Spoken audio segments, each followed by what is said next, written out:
Hello guys, welcome back to English classes Roots English by Joseph. दोस्तों, कैसे हैं आप सब? उम्मीद है कि आप सब समझते होंगे। तो आज के टॉपिक में हम लोग पूरे विस्तार से टेंस जो होते हैं और जो टेंस के पूरे पार्ट हैं उससे रिलेटेड में हम लोग बहुत अच्छे से लैंग्वेज में और अच्छे से शब्दों में हम लोग बात करेंगे। और मेरी गारंटी है कि आपको पूरी तरीके से इस वीडियो को देख लेने के बाद आपको टेंस का पूरा समस्याएं या डाउट जितने भी हैं वो हल हो जाएंगे, सॉल्व हो जाएंगे। तो सबसे पहले यहाँ पे टेंस दिया गया है, तो सबसे पहले हम बात करेंगे कि सर जी आखिरकार टेंस क्या है, टेंस होते कितने हैं और टेंस के कुल भेद कितने होते हैं। ठीक है, तो सबसे पहले हम बात करेंगे टेंस क्या है।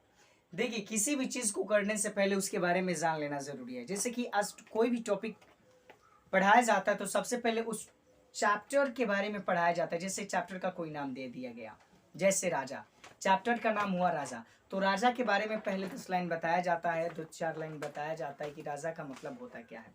तो ठीक उसी प्रकार टेंस को स्टार्टिंग करने से पहले सबसे पहले मैं आपको बताऊंगा कि टेंस जो होते हैं वो टेंस क्या है। तो सबसे पहले टेंस के हम लोग बारे में बात करेंगे। देखिए सर जी, जो टेंस होते हैं, टेंस किसे कहते हैं, सबसे पहले हम इस पे बात करेंगे। तो कहा जाता है कि ऐसे नॉर्मली क्लास के लिए कि क्रिया करने में जो समय लगता है उसे क्या कहते हैं, टेंस कहते हैं। अथवा आप उसको थोड़ा सा प्रोफेशनल टाइप में आ जाओ, उसको थोड़ा हायर क्लास के लिए कैसे इसके लिए परिभाषा होगा कि समय के साथ क्रिया के बदलते हुए रूप को काल या टेंस कहते हैं। ठीक है, काल या क्या कहते हैं, टेंस कहते हैं। अब देखिए, जो टेंस होते हैं मुख्यतः 3 प्रकार के टेंस होते हैं। पहला प्रेजेंट टेंस, दूसरा पास्ट टेंस, तीसरा फ्यूचर टेंस।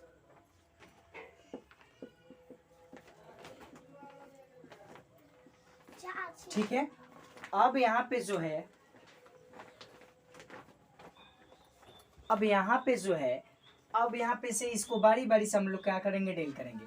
देखिए, ऐसे जो टेंस होते हैं, न्यू मॉडल इंग्लिश ग्रामर जब उठा के पढ़िएगा आप लोग, तो टेंस मात्र उसमें 2 को मिलेगा। Number 1 present tense, number 2 past tense. ठीक है, तो हम लोग ये ओल्ड मेथड से पढ़ रहे हैं। जो टेंस होते हैं वो टेंस 3 होते हैं। कौन कौन? प्रेजेंट टेंस, पास्ट टेंस और क्या, फ्यूचर टेंस। लेकिन जब न्यू मॉडल इंग्लिश ग्रामर उठा के पढ़िएगा तो इसमें जो टेंस होंगे, टेंस मात्र 2 होंगे, प्रेजेंट टेंस और पास्ट टेंस। लेकिन हम लोग पूरे विस्तार से न्यू भी और ओल्ड भी दोनों को साथ लेके चलेंगे। ठीक है, तो अब आइए, जैसे कि मैंने यहाँ पे बताया टेंस के बारे में, अब हम लोग सबसे पहले बारीकी तरीके से जानेंगे प्रेजेंट टेंस के बारे में।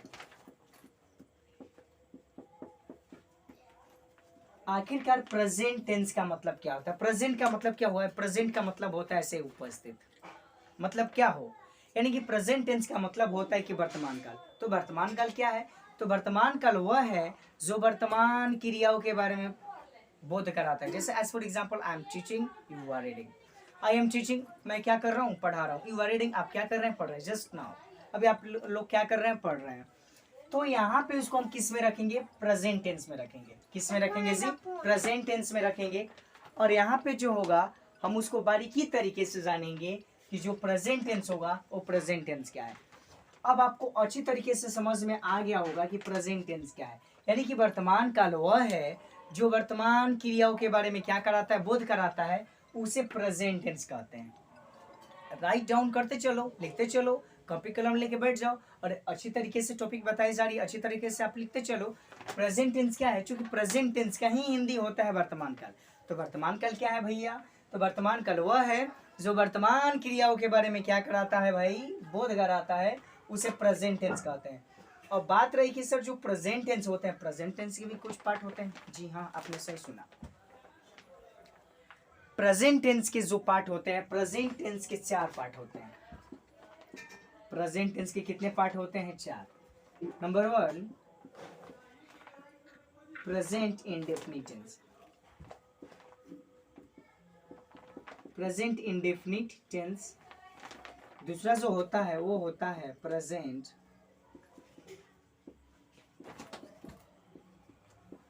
Continuous tense. नंबर 3 जो होता है वह होता है present perfect tense.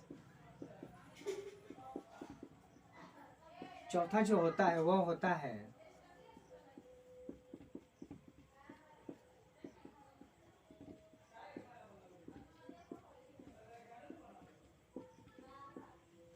Present perfect continuous tense. देखिए ऐसे ही कूल टेंस मिलाकर प्रेजेंट टेंस के 4 भेद होते हैं, पास्ट टेंस के 4 भेद होते हैं और फ्यूचर टेंस के 4 भेद होते हैं। ऐसे टोटल कूल टेंस मिला के जो टेंस होते हैं, कूल टेंस कितने होते हैं? 12 टेंस होते हैं। ठीक है, तो प्रेजेंट टेंस के 4 भेद। पहला present indefinite tense, present continuous tense, present perfect tense, present perfect continuous tense. Past पे सजानी हो तो आप सजा सकते हो, जहां जहां प्रेजेंट है वहां पास्ट लगाओ। पास्ट इंडेफिनिट टेंस, चूंकि पास्ट टेंस के भी 4 भेद होते हैं, past indefinite tense, past continuous tense, past perfect tense, past perfect continuous tense. ठीक है, अब फ्यूचर पे भी आपको सजानी होगी तो फ्यूचर पे भी आप सजा सकते हो। कैसे? Future indefinite tense, future continuous tense, future perfect tense, future perfect continuous tense. Right, अब यहाँ पे हम लोग जो बात करेंगे, कुछ ऐसे भी इसमें टेंस है जो ईगो नाम से नहीं परिचित है, 2-3 नामों से परिचित है। जैसे आइए ना एग्जाम्पल के तौर पे, प्रेजेंट इंडेफिनिट टेंस। राइट, दूसरा जो है वो है प्रेजेंट, वो है सिंपल प्रेजेंट टेंस। ओके, दूसरा जो है वो है प्रेजेंट कॉन्टिन्यूअस टेंस, लेकिन इसको 2 और नामों से जाना जाता है, उसका नाम हम लोग जान लेते हैं। प्रेजेंट कॉन्टिन्यूअस टेंस एगो तो ये हो गया, 2 और है, प्रेजेंट इम्परफेक्ट टेंस है और प्रेजेंट प्रोग्रेसिव टेंस है। राइट, तीसरा जो है वो है प्रेजेंट परफेक्ट टेंस, इसका ओनली एक नाम है। और चौथा जो है वो है प्रेजेंट परफेक्ट कॉन्टिन्यूअस टेंस, इसका भी क्या है? नाम है। तो आपको अच्छी तरीके से समझ में आ गया होगा कि सर प्रेजेंट टेंस कितने प्रकार के होते हैं, पास्ट टेंस कितने प्रकार के होते हैं और फ्यूचर टेंस कितने प्रकार के होते हैं, मतलब उसके भेद कितने होते हैं। ठीक है, तो आई होप डेट कि आपको ये यहाँ तक आपको किसी प्रकार की डाउट नहीं होगी। तो इसके बाद जो हम लोग टॉपिक पढ़ने चल रहे हैं, अब वहाँ से अब हम लोग टेंस से स्टार्टिंग करेंगे कि जो टेंस होते हैं वो टेंस कितने प्रकार के होते हैं, जो टेंस है सॉरी। अब यहाँ से प्रेजेंट टेंस के पहले भेद पढ़ेंगे, उसके पहले मैं इसमें का कुछ डाउट होगा उसको क्लियर करूंगा।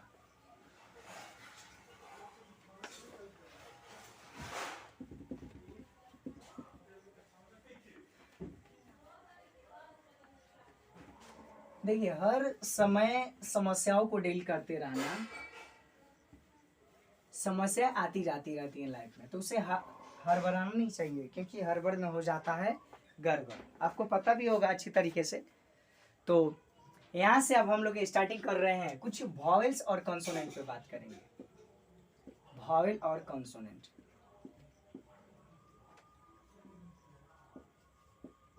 वॉवेल और कॉन्सोनेंट पे बात करेंगे कि जो सर जी वॉवेल होते हैं वो वॉवेल कई तरीके के होते हैं। वॉवेल जो होते हैं वो 5 होते हैं। वॉवेल कई होते हैं? 5। आइए बात करते हैं थोड़ा सा। वॉवेल यानी कि जो होते हैं वो 5 होते हैं, A, E, I, O, U। अब बात रही कि सर वॉवेल किसे कहते हैं, क्योंकि वॉवेल का हिंदी होता है स्वर। वॉवेल का हिंदी क्या होता है? स्वर। तो वॉवेल किसे कहते हैं? तो जिसके पास खुद की अपनी आवाज हो उसे क्या कहते हैं? वॉवेल कहते हैं। ठीक है, जिसके पास खुद की अपनी आवाज हो उसे वॉवेल कहते हैं। अब जिसके पास खुद की अपनी आवाज हो उसे कैसे? एज फॉर एग्जाम्पल समझते हैं। जैसे ए का प्रोनाउंसिएशन आप करोगे, ए का प्रोनाउंसिएशन आप करोगे तो क्या होगा? ए आ ए ए ए। आप प्रोनाउंसिएशन कर रहे हो ए का प्रोनाउंसिएशन कर रहे हो तो क्या मिल रहा है? ए। यानी कि जिसके पास खुद की अपनी आवाज हो उसे वॉवेल कहते हैं। जैसे ये का मतलब मैंने आपको समझा दिया। अब दूसरा जो है ई कहने से क्या मिलता है? ई यानी कि ई को हम ई में तोड़ते हैं, यानी कि क्या बनता है? ई बनता है। अब यहाँ पे जो होता है आई, तो आप गलत प्रोनाउंसिएशन करते हैं, आप बोलते हैं आई, लेकिन आई होता नहीं है, आय होता आय। जैसे आप किसी को मारते ऊपर पोज आय, उसके बाद मैं नहीं जानता, आई डोंट नो। ठीक है, तो इसको आप कैसे बोलते हो? यहाँ पे आई नहीं होता, आय होता है। क्या होता है? आय आय आय। अब प्रोनाउंसिएशन मेरे साथ करो, आय आय, है ना? ये आ रहा है? जी नहीं आ रहा है। तो जिसके पास खुद की अपनी आवाज हो, जैसे एज फॉर एग्जाम्पल मैंने 3 एग्जाम्पल दिखाया, A, E, I, तो आपको समझ में आ गया होगा। ओ का प्रोनाउंसिएशन करो, क्या हो रहा है? ओ ए ओ, यू। यानी कि जिसके पास खुद की अपनी आवाज हो उसे हम क्या कहते हैं, वॉवेल कहते हैं। अब बात रही कि सर वॉवेल किसे कहते हैं, सॉरी कंसोनेंट क्या होता है। कंसोनेंट का मतलब होता है व्यंजन। तो कंसोनेंट क्या होता है, तो कंसोनेंट वह होता है जो किससे सहायता लेके बनता है, जो वॉवेल से सहायता लेके उस शब्दों को बनाता है, उसे हम क्या कहते हैं, व्यंजन, क्या बोलते हैं, कंसोनेंट। जैसे बी, बी, बी, तो बी का आप ठीक से प्रोनाउंसिएशन करोगे तो बी प्लस ई से मिलकर बना है बी। सी, सी, सी का प्रोनाउंसिएशन करोगे तो सी प्लस ई से, यानी कि वह वॉवेल से कुछ हेल्प ले रहा है ना, तो उसे ही हम क्या कहते हैं, कंसोनेंट कहते हैं। ठीक है। अब देखिए, अब यहाँ पे जो है, अब उस पे नहीं कहिएगा कि सर वॉवेल आपने स्वर बताया तो स्वर का डिफिनेशन नहीं हो सकता। हिंदी ग्रामर में उसका अलग होता है, इंग्लिश ग्रामर में उसका अलग होता है, क्या बोलते हैं, डिफिनेशन। ठीक है। अब यहाँ से जो हम बातें करेंगे, अब इसमें कुछ हम लोग टॉपिक पे बात करेंगे। सिंपल प्रेजेंट टेंस से स्टार्टिंग करने के पहले उसके कुछ रूल हैं। हाँ, तो बात करेंगे तो सबसे पहले हम यहाँ से स्टार्टिंग करते हैं simple present tense. Simple present tense. देखिए, सिंपल का मतलब, प्रेजेंट का मतलब और टेंस का मतलब। सिंपल का मतलब होता है, जैसे बोलता नहीं है कोई, बोलता है कि सिंपल, आई एम सिंपल, मैं क्या हूँ, सामान्य हूँ, साधारण आदमी हूँ, मैं आई एम सिंपल मैन, मैं साधारण आदमी हूँ, सामान्य आदमी हूँ। यानी कि सिंपल का मतलब साधारण भी हो सकता है या सामान्य भी हो सकता है। ठीक है। और प्रेजेंट, प्रेजेंट का मतलब होता है वर्तमान, और टेंस का मतलब होता है काल। ठीक है। अब यहाँ से अब हम लोग स्टार्टिंग करेंगे आइडेंटिफिकेशन। ठीक है। यानी कि पहचान में क्या होगा कि जिस हिंदी वाक्य क्रिया के अंत में ता है, ती है, ते हैं इत्यादि लगा रहे तो उसे सिंपल प्रेजेंट टेंस या प्रेजेंट इंडेफिनिट टेंस कहते हैं। मैंने बताया कि एक लड़का का दो नाम हो सकता है, आप उसको सिंपल प्रेजेंट टेंस बोलो या प्रेजेंट इंडेफिनिट टेंस बोलो, दोनों का कहने का मतलब क्या होता है, सेम एक होता है। एक्सक्यूज मी,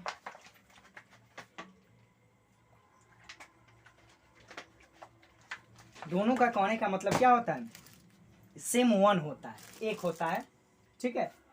तो पहचान होगा कि जिस हिंदी वाक्य क्रिया के अंत में, भैया मैं बोल रहा हूँ कि आप कॉपी कलम निकाल के बैठ जाओ, है ना, कॉपी कलम निकाल के बैठ जाओ, जैसे मैं बता रहा हूँ वैसे लिखते चलो आप। ठीक है। तो जिस हिंदी वाक्य क्रिया के अंत में ता है, ती है, ते हैं इत्यादि लगा रहे तो उसे सिंपल प्रेजेंट टेंस या प्रेजेंट इंडेफिनिट टेंस कहते हैं। देखिए, इंडेफिनिट का मतलब होता है अनिश्चित भी होता है। सॉरी, इंडेफिनिट का मतलब अनिश्चित होता है। ठीक है। और इंडेफिनिट का मतलब अपूर्ण भी होता है। ठीक है। किसी को कोई डाउट नहीं होगा, और डाउट भी होगा तो डायरेक्ट आप कमेंट कर सकते हैं। पहचान हो गया। अब हम लोग नियम पे बात करेंगे। मेन हमारा है जो है नियम, चूंकि रूल का हिंदी होता है नियम। IVU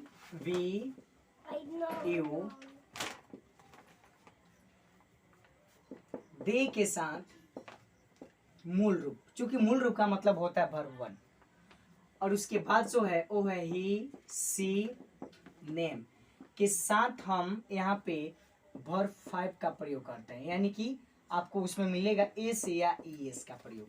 अब हम लोग इसी को अच्छे तरीके से डील करेंगे, उसके बाद हम लोग अगले टॉपिक पे बात करेंगे।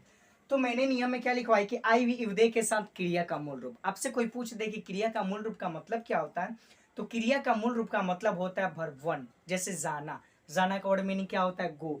अब देखिए, वर्ब वन, वर्ब टू, इसका मतलब ज्यादा होते होंगे जी, नहीं, ये 5 होते हैं। जो वर्ब फॉर्म्स होते हैं कई होते हैं, 5, V1, V2, V3, V4 और V5। V1 का मतलब क्रिया का पहला रूप, V2 का मतलब क्रिया का दूसरा रूप, V3 का मतलब क्रिया का तीसरा रूप, V4 का मतलब क्रिया का चौथा रूप जिसमें ING का प्रयोग होता है, और V5 का मतलब होता है क्रिया का पांचवा रूप जिसमें एस या ES का प्रयोग होता है। Any doubt? No doubt.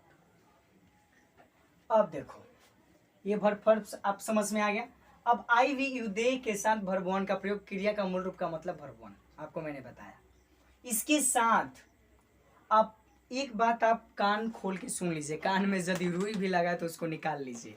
Simple present tense में कभी भी, या प्रेजेंट इंडेफिनिट टेंस में कभी भी, क्या, सिंपल प्रेजेंट टेंस में या प्रेजेंट इंडेफिनिट टेंस में कभी भी इज एम आर का प्रयोग कभी नहीं होगा। ठीक है। टेंस की बातें मैं नहीं कर रहा हूं, सिर्फ simple present tense, simple present tense, simple present tense, कभी भी नियम में इज एम आर का प्रयोग नहीं होगा। ठीक है। ही से हम किसी के नेम के साथ भी कभी भी ई से हम कुछ भी नहीं लगेगा। सिर्फ जैसे ये हमारा रूल कहता है, देखिए हर चीज में एक गो रूल होता है। हम घर से जब उठते हैं, जैसे विद्यालय कोई स्टूडेंट्स जाना होता है, किसी भी विद्यार्थी को जाना होता है, तो उसको पता है कि हम सुबह में इतने बजे से जाएंगे, इतना बजे से स्कूल है। तो स्कूल में ये रूल लगवाया गया है कि सबसे पहले इतना से इतना बजे तक बच्चों सबको आना, इतना बजे प्रेयर होगा, इतना बजे सर क्लास में जाएंगे, इतने बजे लंच होगा, इतने बजे छुट्टी होगा। तो भी एक प्रकार से रूल होता है। तो हर रूल पे चलना हम लोग को क्या होता है, जरूरी होता है। रूल पे यदि नहीं चलते हैं तो डांट सुनते हैं। तो ठीक उसी प्रकार इस रूल पे हम लोग अच्छी तरीके से नहीं चले तो सेंटेंस मेरा रॉन्ग हो सकता है, गलत हो सकता है, राइट। अब यहाँ पे बातें करेंगे ही सी नेम के साथ एस या ई एस का प्रयोग। अब बात रही कि एस या ई एस का प्रयोग। अभी मैंने बताया इसके प्रीवियस वाले में कि इसका वॉवेल क्या होते हैं और कॉन्सोनेंट क्या होते हैं। सेम चीज प्रोसेस यहाँ पे भी है। एस का प्रयोग हम कॉन्सोनेंट के साथ करते हैं। एस का प्रयोग हम किसके साथ करते हैं, कॉन्सोनेंट के साथ। और ई एस का प्रयोग हम लोग वॉवेल के साथ करते हैं। किसके साथ, वॉवेल के साथ। एस का प्रयोग कॉन्सोनेंट के साथ और ई एस का प्रयोग जो हम लोग करते हैं वो वॉवेल के साथ करते हैं, राइट। अब हम लोग कैसे पहचान करेंगे कि सर वॉवेल क्या है, कॉन्सोनेंट क्या है भाई। तो आपने अल्फाबेट का नाम सुना होगा, अल्फाबेट का आप लोगों ने नाम सुना होगा, जिसका हिंदी होता है शायद वर्णमाला। उसमें लेटर्स की जो संख्या होती है, यानी कि अक्षरों की जो संख्या होती है ए से लेकर जेड तक, वो 20 कितना होती है, 6 होती हैं। उसमें से यदि हम 5 को छांट लें, ए ई आई ओ यू, यदि ये हमारे क्या है, वॉवेल है। यदि ए से लेकर जेड तक 26 अक्षर होते हैं, उसमें से यदि हम 5 को छांट लेते हैं, ए ई आई ओ यू, तो जो बचता है 21, वो हमारा क्या होता है, कॉन्सोनेंट होता है। वो हमारा क्या होता है, कॉन्सोनेंट। अब कॉन्सोनेंट में एक चीज छुपा हुआ है, जिसका नाम आप लोगों ने सेमी वॉवेल का नाम सुना होगा। किसका नाम, सेमी वॉवेल। तो सेमी वॉवेल जो भी होते हैं वो 2 तरीका का होता है। सेमी वॉवेल कई तरीका का बबुआ, 2 तरीका, 2 प्रकार के होते हैं। सेमी कई होते हैं, सेमी वॉवेल 2 गो, डब्ल्यू और वाई। किसी को डाउट। तो मैंने बताया कॉन्सोनेंट के साथ आप किसका प्रयोग करोगे, एस का, और ई एस का प्रयोग आप किसके साथ करोगे, वॉवेल के साथ। इसके साथ एक और रूल है कि एस का प्रयोग हम किसके साथ करेंगे और ई एस का प्रयोग हम किसके साथ करेंगे। अब यदि किसी वर्ब के अंत में वाई हो, यदि किसी वर्ब के अंत में, ये रूल है, रूल इसमें 3 4 5 है, मैं आपको बारी बारी से बता रहा हूँ, आप उसको लिखते चलो। रूल क्या है, देखिए सबसे पहले आपको समझना बेहद ज़रूरी है। ये कोई डांस वाली वीडियो नहीं है जो आपको इंटरटेनमेंट कराई जाएगी। एक प्रकार से एजुकेशनल चैनल है, तो आपको इंटरटेनमेंट कराने की कोई चीज़ नहीं, कभी कभार बीच में कॉमेडी हो जाता रहेगा, ठीक है। अब यहाँ पे देखिए, मैं जो बातें कर रहा था उस पर मैंने बातें कर रहा था कि उसके लिए 2 4 5 रूल है। तो रूल कौन है कि यदि किसी वर्ब के अंत में वाई हो, यदि किसी वर्ब के अंत में क्या हो, वाई हो, और वाई के पहले कोई कॉन्सोनेंट हो, तो वाई को हम आई में चेंज करते हैं। और चूंकि हम जानते हैं कि आई जो होता है वो क्या होता है, वॉवेल, और वॉवेल के साथ हम किसका प्रयोग करते हैं, इसका, जैसे मैंने अभी बताया, ठीक है। तो हम किसके साथ किसका प्रयोग करते हैं, यदि किसी वर्ब के अंत में क्या हो, वाई हो, और वाई के पहले कोई कॉन्सोनेंट हो, तो वाई को हम आई में चेंज करते हैं, और आई मेरा वॉवेल होता है, और वॉवेल के साथ ई एस का प्रयोग करते हैं। जैसे इसको चेंज करना होगा तो हम कैसे चेंज करेंगे, ये चेंज होगा, सी आर वाई को चेंज करेंगे आई में, सी आर आई ई एस, ये बनेगा कढ़ाई से। जैसे फ्राई, एफ आर वाई, ठीक है। फ्राई मीन्स होता है तलना, सावन का महीना चल रहा है, नाम नहीं रखना है। फ्राई मीन्स होता है तलना, एफ आर वाई, है ना। तो यदि किसी वर्ब के, ये फ्राई का मतलब होता है तलना, जिसके अंत में ना आए। अब यहाँ पे जो F R Y, fry means होता है तलना, यदि किसी वर्ब के अंत में वाई हो और वाई के पहले कोई क्या हो, कॉन्सोनेंट हो, तो वाई को हम आई में चेंज करते हैं, और आई के साथ हमको पता है कि इसका प्रयोग किया जाता है, चूंकि आई वॉवेल होता है। तो इसको चेंज कैसे करेंगे, ये चेंज होगा एफ आर आई ई एस। अब सर वाई किस में चेंज हो गया, वाई कहाँ चला गया, मैंने बताया कि वाई को हम किस में चेंज करते हैं, आई में। कोई दिक्कत, नो डाउट। अब यहाँ पे बात करेंगे कि सर ये इसका प्रयोग कहाँ पे करेंगे। ऐसे बहुत सारे इसमें एग्जाम्पल है, आप वहाँ पे इससे देख सकते हैं। और कोई भी डाउट होगा तो कमेंट आप कर सकते हैं। मैं तो बार बार कह रहा हूँ, कोई भी डाउट हो तो राइट आप कमेंट, किससे कि सर ये डाउट है, उस डाउट आपको क्लियर कैसा है। उसके लिए एक और रूल है, दूसरा रूल, कि यदि किसी वर्ब के अंत में वाई हो और वाई के पहले कोई भावेल हो, ये दूसरा रूल है। कैसे? कि यदि किसी वर्ब के अंत में क्या हो, वाई हो, और वाई के पहले कोई क्या हो, भावेल हो, तो वाई के तुरंत बाद हम एस का प्रयोग करते हैं। जैसे प्ले,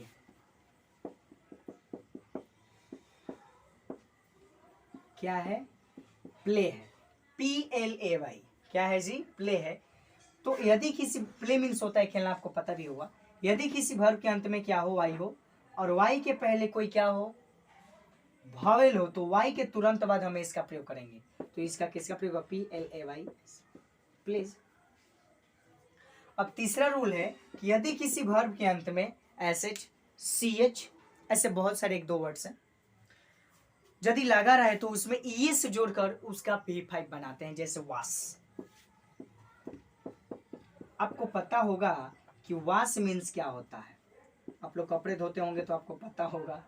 वाश मीन्स होता है धोना, वाश मीन्स क्या होता है, धोना। तो मैंने बताया यदि किसी वर्ब के अंत में क्या हो, SH हो, CH हो, CHH हो, तो इसमें ES जोड़कर उसका क्या बनाते हैं, B5 बनाते हैं। जैसे वाश, WASH, वाश मीन्स होता है धोना।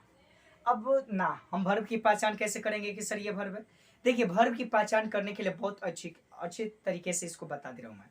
वर्ब की पहचान हम कैसे करेंगे, जिसके अंत में ना लगा हो। जैसे आना जाना, हंसना पीना सोना रोना मरना जीना मरना, खुदना पीना, ऐसे बहुत सारे वर्ब है जिसके अंत में क्या है, ना है।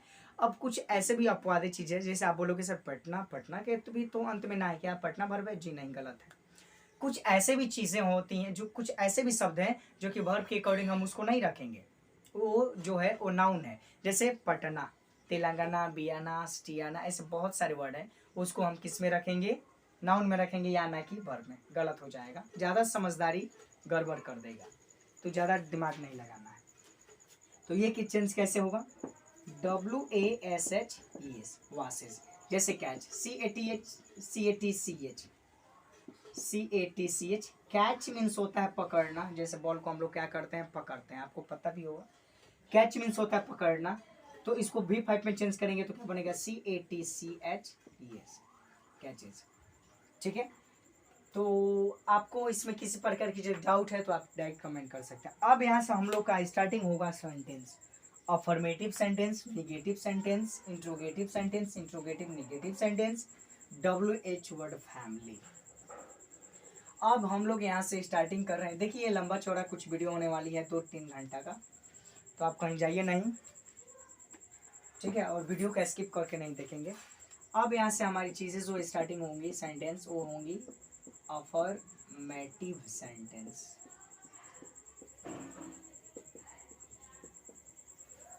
पढ़ाई से हमें कभी नहीं उगताना चाहिए, है ना। पढ़ाई आप लोग को लगता होगा ये पढ़ाई बिल्कुल गलत चीज़ है, लेकिन पढ़ाई ही है जो खान सर का आप लोगों ने नाम सुना होगा। खान सर कितना सुंदर पढ़ाते हैं, आपको पता भी होगा। लेकिन देखिए इस छोटी सी उम्र में उन्होंने एक इंडिया लेवल पर अपना हैसियत बना लिया। कहीं ना कहीं वो अच्छा काम किए होंगे, अच्छा नहीं तो कम से कम पढ़ाई अच्छा खासा किए होंगे।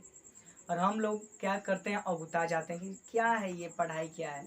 कहा जाता है ना कि जो पानी से नहाएगा वो सिर्फ लिबास बदलेगा, लेकिन जो खून पसीने से नहाएगा वो एक दिन इतिहास बदलेगा। तो डिपेंड आप पे है कि आपको क्या बदलना है, ठीक है। तो आइए यहाँ से स्टार्टिंग है हम लोग का अफर्मेटिव सेंटेंस। आपको पता होगा कि अफर्मेटिव सेंटेंस क्या है। अफर्मेटिव सेंटेंस का मतलब होता है सकारात्मक वाक्य। क्या होता है जी, सकारात्मक वाक्य। यानी कि जिस वाक्य में नई शब्द नहीं लगा हो, जिस वाक्य में नई शब्द नहीं लगा हो उसे अफर्मेटिव सेंटेंस कहते हैं, या अफर्मेटिव सेंटेंस का हिंदी होता है सकारात्मक वाक्य। क्या होता है जी, सकारात्मक वाक्य। अब इसके लिए स्ट्रक्चर क्या है, स्ट्रक्चर होगा सब्जेक्ट प्लस वर्ब वन या वर्ब 5 और क्या होगा, ऑब्जेक्ट होगा। अब सोचोगे सर इसमें क्या वर्ब दूधू को लगेगा का, जी नहीं। ये verb 1 I we you they के साथ, और वर्ब 5 लगेगा ही सी एम किसी के नेम के साथ, ठीक है। क्रिया का मूल रूप और क्रिया का पांचवा रूप याद रहे।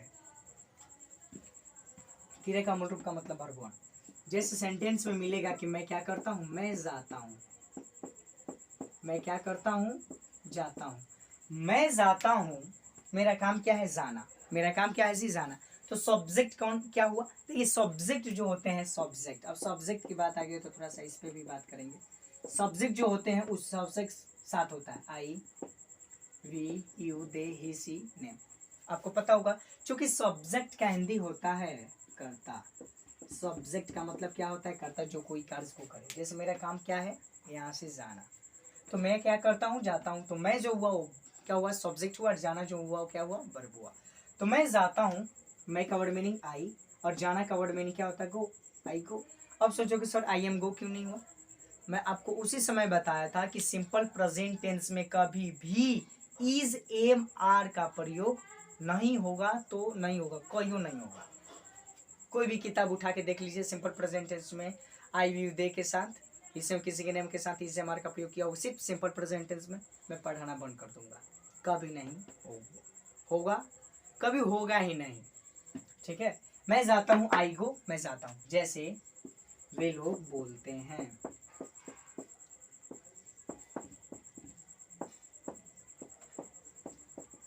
वे लोग क्या करते हैं बोलते हैं। वे लोग का वर्ड मीनिंग क्या होता है, वे लोग का वर्ड मीनिंग होता है दे, और बोलना का वर्ड मीनिंग क्या होता है स्पीक। कितना आसान है, वर्ड मीनिंग लिखिए डायरेक्ट पटाख दे बन जाएगा। जैसे मैं जाता हूँ आई गो, मैं जाता हूँ, वे लोग बोलते हैं, वे लोग का वर्ड मीनिंग दे, बोलना का वर्ड मीनिंग स्पीक। कितना आसान है, आसान है ना। तो आसान सबसे पहले देखिए, जिंदगी में परिस्थिति, जिंदगी में दुख आना जरूरी है। दुख आएगा तो कुछ ना कुछ जरूर सिखा के जाएगा। जीवन में एक बात याद करके रखिए, जो अब भी हमेशा मुस्कुराते रहते हैं कि पढ़ाई कुछ हमारे लिए नहीं है, तो हमेशा उसके लिए आगे चल कर उसको बुझाएगा कि सच में हम पढ़ाई कर लिए होते तो मुझको ये काम नहीं करना होता। आज हम लोग एकदम एसी में बैठकर काम कर रहे होते, बैठ कर, वो भी मालिक नहीं, मालिक बनिए, नौकर तो बहुत सारे लोग बनते, थोड़ा मालिक बन के दिखाइए। ठीक है, मालिक बनना सीखिए। तो वे, मैं जाता हूँ आई गो, वे लोग बोलते हैं दे स्पीक। अब यहाँ पे कुछ और टॉपिक पे कुछ बात करेंगे, सेंटेंस पे। अब यहाँ पे जो है मैंने बोला सीता खेलती है। सीता का काम क्या है बबुआ, खेलना। तो सीता खेलती है, तो सीता, खेलना का वर्ड मीनिंग प्ले। अब इसके साथ एस या एस का प्रयोग हुआ, क्यों, क्योंकि ही से किसी के नेम के साथ मैंने क्या बताया बबुआ हमारा सुगा, एस या एस का प्रयोग। तो सीता प्ले, लेकिन ही से किसी के नेम के साथ एस या एस का प्रयोग। तो याद कीजिए वो दिन, याद कीजिए वो समय जब मैंने आपको बताया था कि यदि किसी वर्ब के अंत में वाई हो और वाई के पहले कोई वॉवेल हो, तो वॉवेल के वाई के तुरंत बाद हम किसका प्रयोग करते हैं, एस का प्रयोग करते हैं। किसका प्रयोग करते हैं जी, एस का प्रयोग करते हैं। तो सीता प्लेज, सीता क्या करती है, बोलती है। जैसे वह,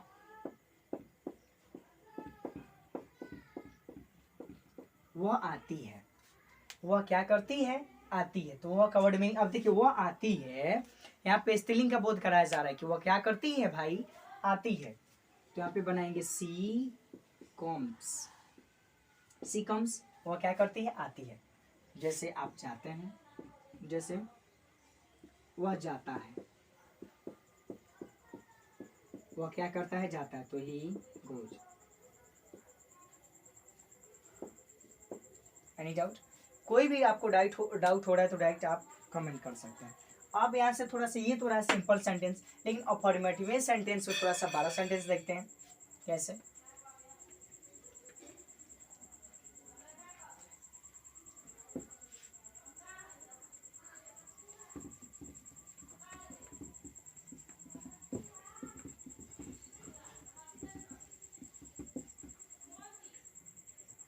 अब देखिए, जैसे मैंने बोला कि मैं,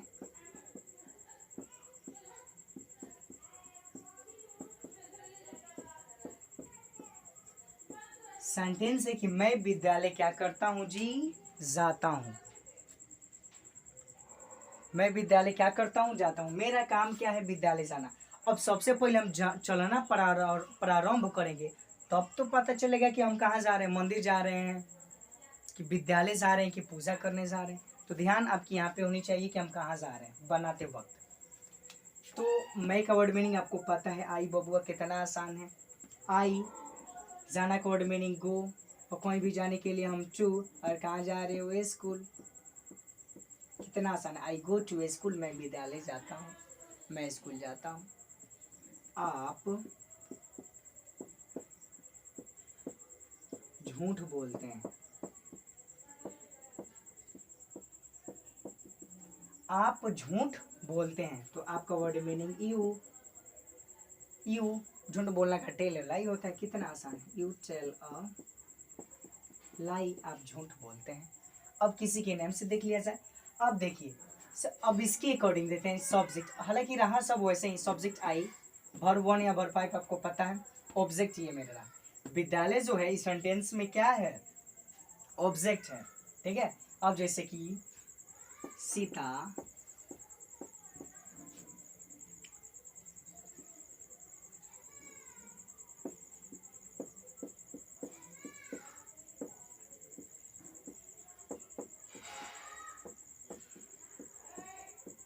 सीता अंग्रेजी बोलती है। सीता का काम क्या है भाई, अंग्रेजी बोलना। कि सीता क्या करती है, अंग्रेजी बोलती है।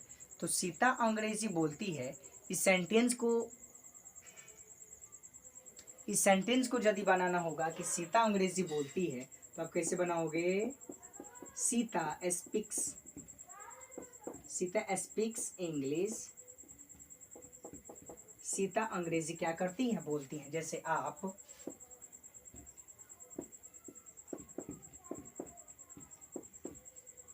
फूल तोड़ते हैं, आप फूल क्या करते हैं, तोड़ते हैं। आपका वर्ड मीनिंग यू, उसके साथ वर्ब 1, आई वी दे के साथ वर्ब 1। यू प्लक, क्या तोड़ते हो, फ्लावर। यू प्लक फ्लावर, आप फूल क्या करते हैं, तोड़ते हैं। तो ये जो रहा अफर्मेटिव सेंटेंस रहा, इसको आप उतार सकते हैं। पेज में रहिए।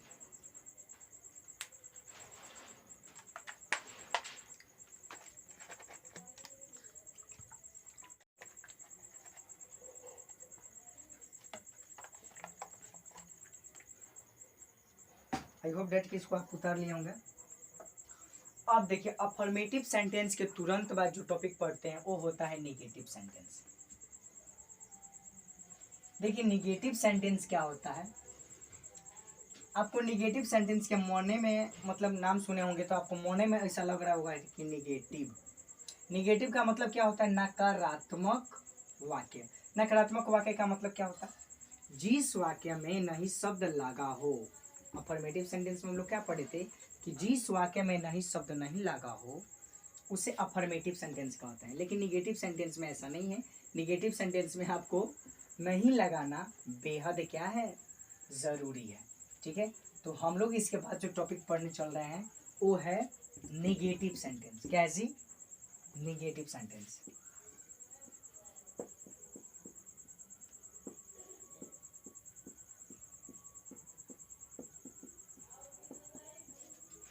इसके लिए स्ट्रक्चर क्या होगा, सब्जेक्ट प्लस डू या डॉज प्लस नॉट वर्ब 1 और ऑब्जेक्ट। ठीक है। क्या क्या है, सब्जेक्ट है, डू या डॉज है, प्लस नॉट है, वर्ब 1 है, और क्या है, ऑब्जेक्ट है। जैसे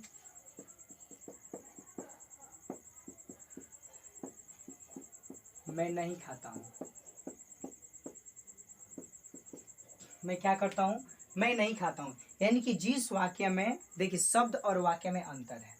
शब्द जो होता है वो अक्षरों से मिलकर बना होता है, और जो वाक्य होता है वो शब्दों से मिलकर बना होता है। ठीक है। तो मैं नहीं खाता हूँ ये एक प्रकार से सेंटेंस है।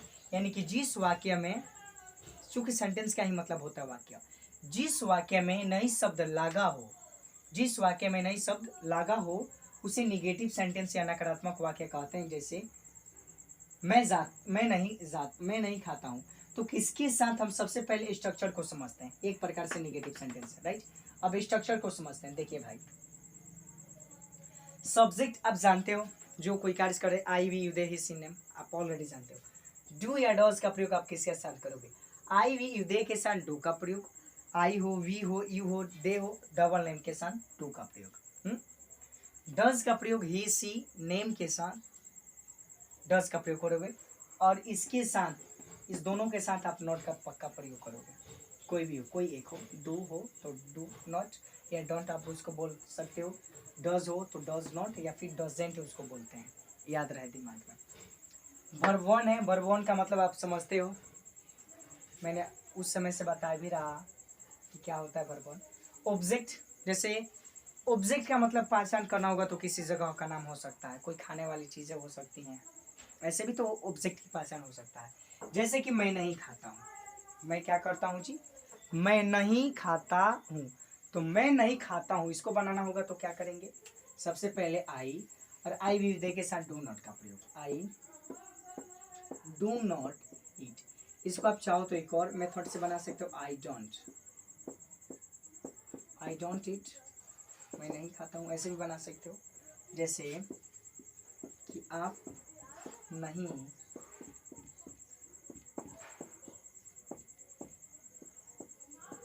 नहीं बोलते हैं तो यू डोंट स्पीक, आप नहीं बोलते हैं, बना सकते हैं ऐसा सेंटेंस। अब थोड़ा देखते हैं ही सी एवं किसी के नेम के साथ, जैसे कि वह मेला नहीं जाती है,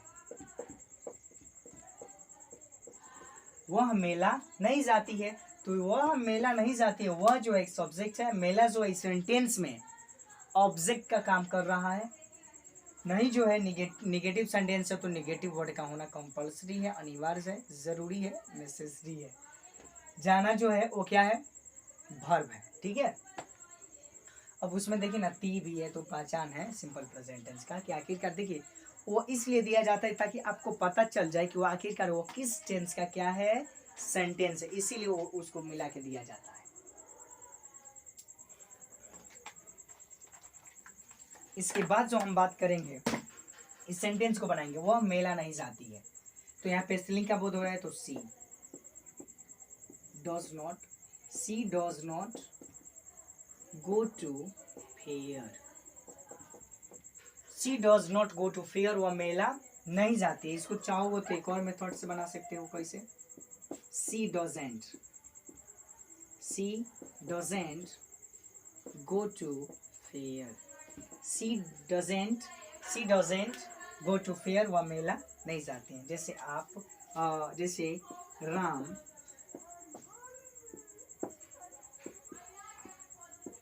दिल्ली नहीं जाते हैं, या राम दिल्ली नहीं जाता है, तो क्या करोगे, राम जो है सब्जेक्ट है, दिल्ली जो है सेंटेंस में ऑब्जेक्ट है, नहीं जो है वो क्या है, नेगेटिव वर्ड है, और जाना जो है वो क्या है, वर्ब है। जैसे अब जाता भी है भैया, जाना वर्ब है, ता है जो है वो सिंपल प्रेजेंट टेंस का आइडेंटिफिकेशन है, पहचान है, ताकि आपको पता चले कि किस टेंस का क्या है सेंटेंस है। राम दिल्ली नहीं जाता, कैसे बनाओगे, Ram does not go to Delhi, उसको एक और मेथड से बना सकते हो, कैसे, राम डजेंट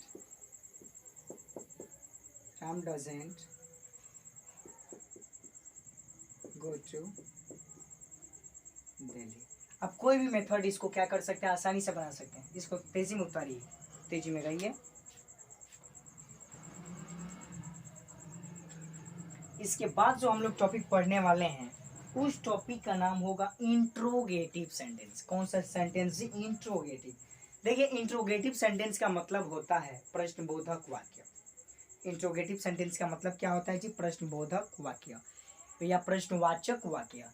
जिस वाक्य से प्रश्न का बोध कराया जाए उसे इंट्रोगेटिव सेंटेंस या प्रश्नबोधक वाक्य या प्रश्नवाचक वाक्य कहते हैं। क्या मैंने बोला, जिस वाक्य से प्रश्न का क्या हो, बोध हो, उसे इंट्रोगेटिव सेंटेंस या प्रश्नबोधक वाक्य या प्रश्नवाचक वाक्य कहते हैं। ठीक है, अब यहाँ से स्टार्टिंग उतार लिए होंगे आप लोग। अब यहाँ से जो हम लोग टॉपिक की स्टार्टिंग करने वाले हैं वो है इंट्रोगेटिव सेंटेंस। तो इंट्रोगेटिव सेंटेंस के बारे में तो मैंने आपसे बता दिया कि इंट्रोगेटिव सेंटेंस आखिरकार होता क्या है। ठीक है,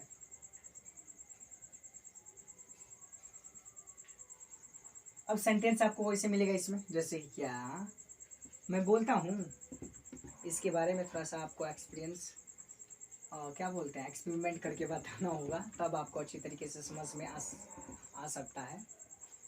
ठीक है,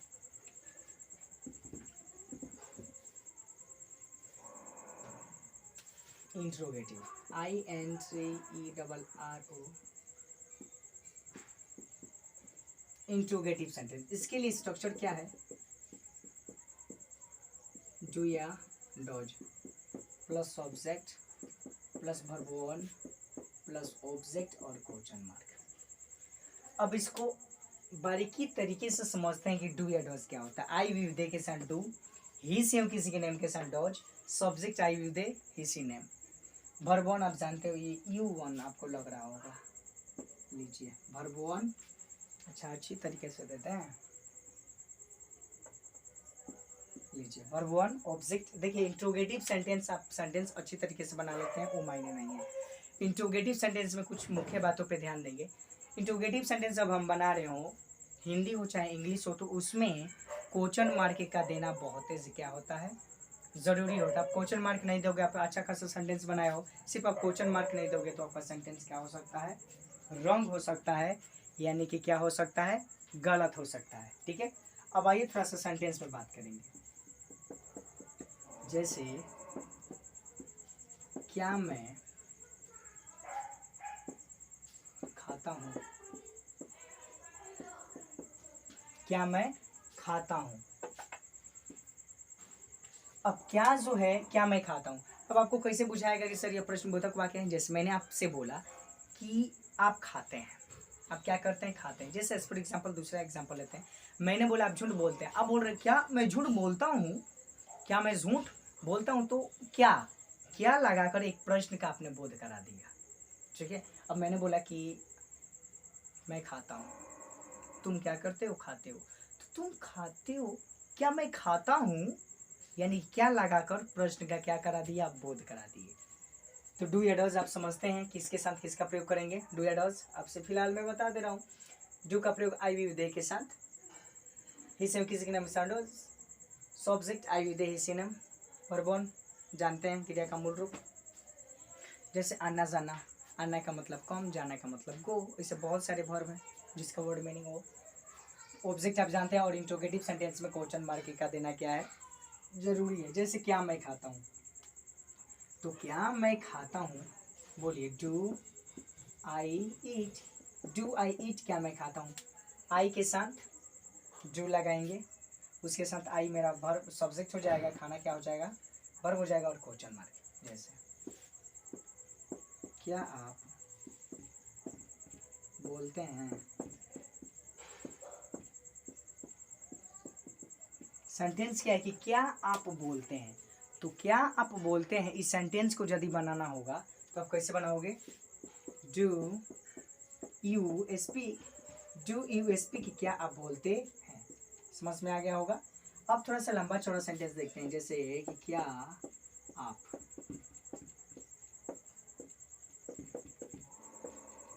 विद्यालय जाते हैं, और क्या लगा दीजिएगा, क्वेश्चन मार्क। यहाँ पे देखिए मिस्टेक हो गया, सॉरी, क्वेश्चन मार्क लगाई वरना गलत हो जाएगा।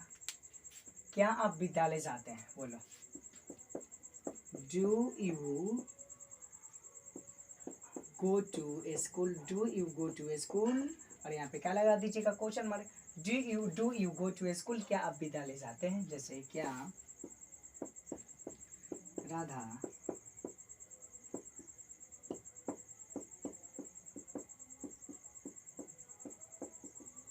सेंटेंस है कि क्या राधा फूल तोड़ती है, बोलिए डज राधा प्लक फ्लावर। तो आपके मन में भाई जी कुछ ऐसा वर्ड चल रहा होगा बाबू कि सर यहाँ पे आपने बताया कि हिस्से हम किसी के नाम के साथ एस या एस का प्रयोग, तो सर यहाँ पे एस क्यों नहीं लगाया। मैंने इसलिए नहीं लगाया क्योंकि रूल कहता है कि जब यहाँ पे डू में ईएस लग चुका होता है तो आपको वहाँ पे लगाने की कोई ज़रूरत नहीं है, क्योंकि ओ क्या है, वॉयल है, इसके साथ ऑलरेडी ईएस जुड़ चुका है। ठीक है, अब इसके बाद जो हम लोग सेंटेंस पढ़ेंगे वो हम लोग पढ़ेंगे इंट्रोगेटिव प्लस निगेटिव। अब इसी के बेस पर मैं आपको दिखा दे रहा हूँ, विशेष कुछ करना इसमें है नहीं। इंट्रोगेटिव प्लस निगेटिव, ठीक है। तो सब्जेक्ट सब सेम वही रहेगा, जैसे कि डू या does, subject plus not, verb one, object question mark. अब इंट्रोगेटिव प्लस निगेटिव सेंटेंस, यानी कि इंट्रोगेटिव प्लस निगेटिव सेंटेंस का मतलब हुआ कि अब बताइए आप इंट्रोगेटिव और निगेटिव का मतलब क्या होता है। देखिए इंट्रोगेटिव और निगेटिव का मतलब, इंट्रोगेटिव का मतलब मैंने अभी सेंटेंस उस पर समझाया, निगेटिव का मतलब भी मैंने समझा दिया, लेकिन इसमें एक बार और बता दे रहा हूँ। इंट्रोगेटिव के साथ भी निगेटिव जुड़ा हुआ हो, जैसे क्या मैं नहीं खाता हूँ, क्या मैं नहीं खाता हूँ, एक प्रकार से यह जो सेंटेंस है यह इंट्रोगेटिव और निगेटिव सेंटेंस है दोनों। इंट्रोगेटिव वर्ड भी है, निगेटिव भी है। क्या मैं नहीं खाता हूँ, डू आई, और आई के देखिए सब्जेक्ट के तुरंत बाद नोट लगाए तो आप यहाँ पे लगा दीजिए नोट, नटी सैया जी, आपने गाना भी सुना होगा, ठीक है। क्या आप नहीं बोलते हैं, डू यू नॉट स्पीक, क्या आप नहीं बोलते हैं, है ना कुछ कमाल किसी से। क्या आप विद्यालय नहीं जाते हैं, तो क्या आप विद्यालय नहीं जाते हैं, do you not go to school, क्या आप विद्यालय नहीं जाते हैं। क्या राधा फूल नहीं तोड़ती है, तो आप कैसे बनाओगे, does Radha not plug flower, और क्या लगा दोगे, क्वेश्चन मार्क। इसको अच्छी तरीके से आपको उतारिए।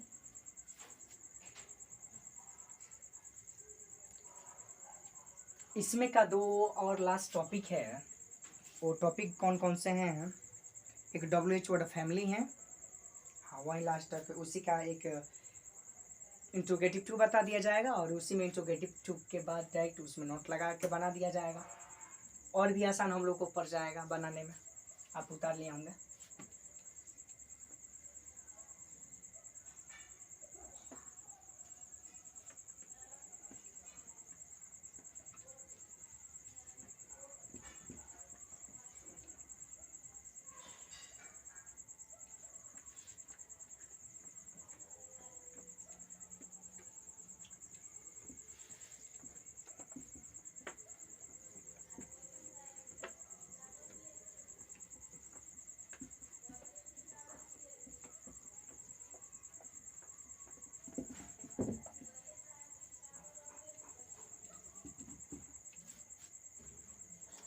इंट्रोगेटिव सेंटेंस टू, इसके लिए स्ट्रक्चर होगा कि WH वर्ड प्लस, अच्छा हाँ, डू या फिर does plus subject plus verb one object और क्वेश्चन मार्क। क्या क्या है, WH वर्ड है, डू या डॉज है, सब्जेक्ट है, वर्ब वन है, और क्या है, ऑब्जेक्ट है, और क्या है, क्वेश्चन मार्क है। देखिए कोई भी इंट्रोगेटिव सेंटेंस हो उसमें क्वेश्चन मार्क का देना बहुत ज़रूरी है। मैंने क्या बताया कि यदि आप इंट्रोगेटिव सेंटेंस बना रहे हो, सेंटेंस आप अच्छा खासा बनाए हो, बट आप उसमें क्वेश्चन मार्क नहीं लगाए हो, तो आपका सवाल वो गलत हो सकता है, पक्का है कि गलत हो जाएगा, और सेंटेंस आपका रॉन्ग हो जाएगा, गलत हो जाएगा, ठीक है।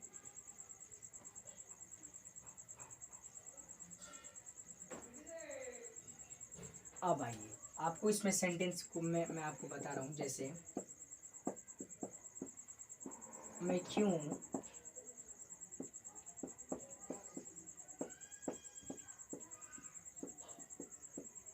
सेंटेंस है कि मैं क्यों बोलता हूँ, मैं क्यों क्या करता हूँ, बोलता हूँ, तो मैं क्यों बोलता हूँ, मैं क्यों बोलता हूँ, तो मैं जो है एक प्रकार से सब्जेक्ट है, क्यों जो है ऐसे, इसके पहले मैंने क्या बताया था इंट्रोगेटिव वर्ड में ये बताया था कि इंट्रोगेटिव वर्ड में कर्ता के पहले ये करता था, कर्ता के पहले क्या था, लेकिन इंट्रोगेटिव टू में क्या करता है, ये कर्ता के बाद है WH वर्ड। आपको पता होगा WH वर्ड फैमिली क्या होता है, मैं इधर बता भी देता हूँ।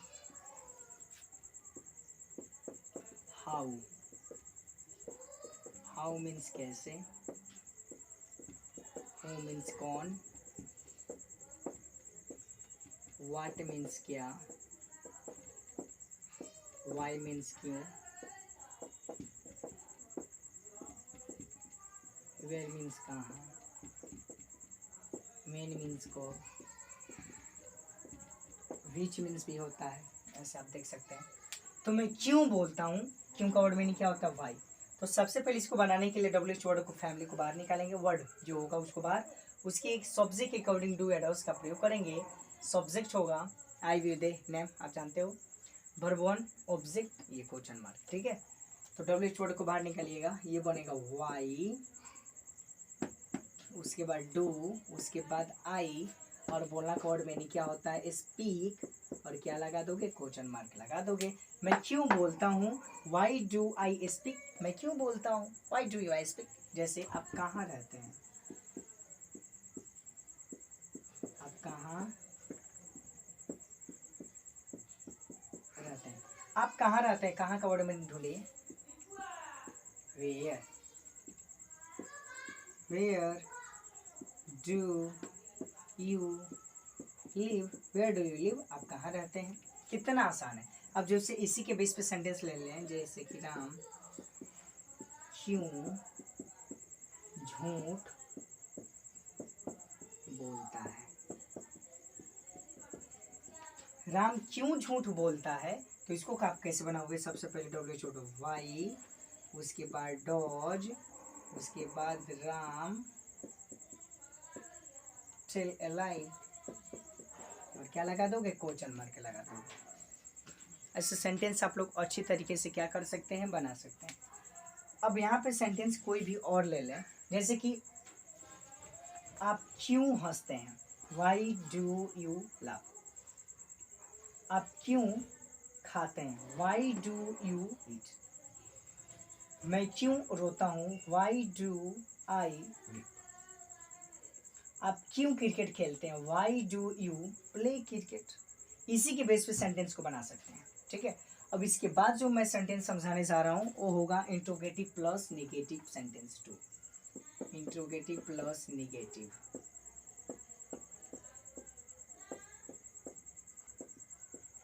इंट्रोगेटिव निगेटिव सेंटेंस टू, ठीक है। तो इसके लिए क्या होगा, यहाँ पे क्या करेंगे, सब्जेक्ट जो होगा उसके तुरंत बाद नोट लगा देंगे, वर्ब वन लगा देंगे, ऑब्जेक्ट लगा देंगे और क्वेश्चन मार्क लगा देंगे।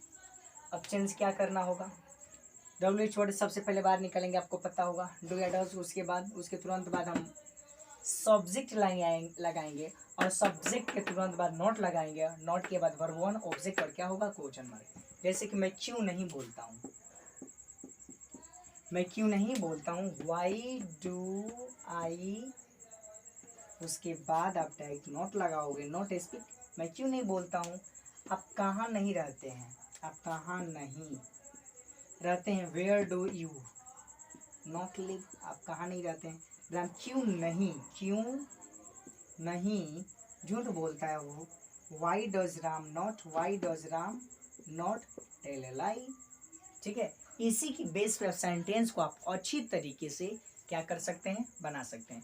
तो दोस्तों आई होप डेट कि आपको सिंपल प्रेजेंट टेंस का अफर्मेटिव सेंटेंस, नेगेटिव सेंटेंस शुरू से जानते हैं। आपको पता होगा कि टेंस क्या है, टेंस कितने प्रकार के होते हैं, कुल टेंस कितने होते हैं, प्रेजेंट टेंस किसे कहते हैं, प्रेजेंट टेंस कुल कितने प्रकार के होते हैं, पास्ट टेंस क्या है, पास्ट टेंस नहीं बताया, पास्ट टेंस के कुल पार्ट कितने हैं, फ्यूचर टेंस के कुल पार्ट कितने हैं। उसके बाद मैंने आपको बताया कि सिंपल प्रेजेंट टेंस कितने प्रकार के होते हैं और उस कितने प्रकार के होते हैं, प्रेजेंट टेंस कितने प्रकार के होते हैं, मिस्टेक हो गया, प्रेजेंट टेंस कितने प्रकार के होते हैं। तो प्रेजेंट टेंस 4 प्रकार के होते हैं, जिसमें से हम लोग पहला भेद को इंड कर दिए आज, जिसका नाम है सिंपल प्रेजेंट टेंस। वैसे ही कल की क्लासेस में हम लोग जो समाप्त करेंगे, वो हमारा जो क्लासेस में समाप्त होगा वो होगा प्रेजेंट कॉन्टिन्यूअस टेंस, वो जो होगा क्या होगा, प्रेजेंट कॉन्टिन्यूअस टेंस कल की क्लास में हम लोग का समाप्त होगा। जैसे ऐसे ही रोज हम लोग 12 दिन में 12 टेंस को क्या करेंगे, समाप्त करेंगे, वो भी 1 घंटे के आसपास में। इसमें तो उम्मीद होगा कि शायद 1 घंटा हो ही गया होगा, और 1 घंटा नहीं भी होने वाला होगा तो हो भी जाएगा। 1 घंटा में हम लोग ये सीखे, तो मेरा ये नहीं रहेगा कि हम लोग 1 घंटा को बढ़ा के लेके चले, हम लोग चाहेंगे कि थोड़ा सा पूरे विस्तार से हो लेकिन टाइम थोड़ा कम लगे, ऐसे हम लोग चाहेंगे। तो दोस्तों आई होप डेट कि आपको ये वीडियो बहुत मस्त लगा होगा, और यदि अच्छी लगी होगी तो आप अपने दोस्तों में ज़रूर शेयर कीजिए, और इसी के साथ थोड़ा वीडियो को शेयर ज़रूर कीजिए और लाइक ज़रूर कीजिए, मिलते हैं नेक्स्ट वीडियोस में। Have a nice day. जहाँ रहिए मस्त रहिए स्वस्थ रहिए। गर्मी का मौसम है। Thanks for watching. Take care.